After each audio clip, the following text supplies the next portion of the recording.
நாம் இன்றைக்கி பச்சை சுண்டைக்காய் காரக்குழம்பு எப்படி வைக்கிறதுன்னு பார்க்கலாம். பச்சை சுண்டைக்காய் ஒரு டம்ளர் அளவுக்கு எடுத்து வச்சுருக்கேன்.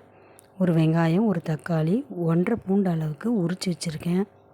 பெரிய நெல்லிக்காய் சைஸ்க்கு புளி எடுத்து ஊற வச்சுருக்கேன். வாங்க குழம்பு வச்சிடலாம்.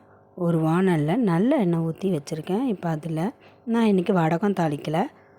கொஞ்சமாக கடுகு, உளுந்து சேர்த்துக்கலாம். கொஞ்சம் சீரகம், வெந்தயம் சேர்த்துக்கலாம்.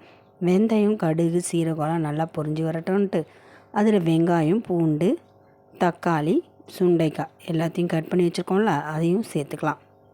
சேர்த்து நல்லா வதக்கி விட வேண்டியது தான். அதுக்குள்ளே அந்த நெல்லிக்காய் சைஸ்க்கு ஊற வச்ச புளியை கரைச்சி எடுத்துக்கலாம். நல்லா கடுகு பொரியட்டோன்னு தான் வெங்காயத்தை சேர்க்கணும். நல்லா பொரிஞ்சு வந்ததுக்கப்புறம் சேர்த்து நல்லா வதக்கி விட்டுற வேண்டியது தான்.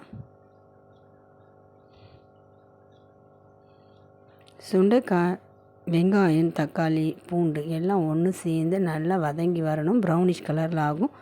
அந்த டைமில் அதில் புளியை சேர்த்தா போதும்.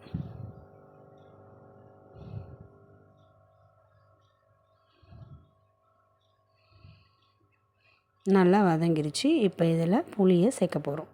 புளி தண்ணியை நல்லா 1க்கு 2 முறை வதக்கி விட்டுட்டு புளி தண்ணியை சேர்த்துடலாம்.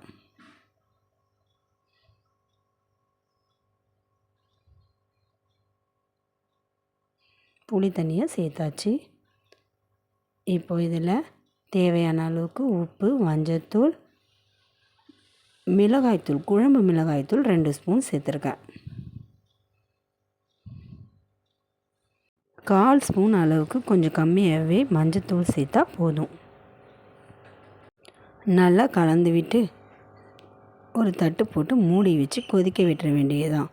ஒரு 5 நிமிஷத்தில் நல்லா கொதித்து சுண்டி வந்துடும். மூடி வச்சுட்டேன் பாருங்கள்.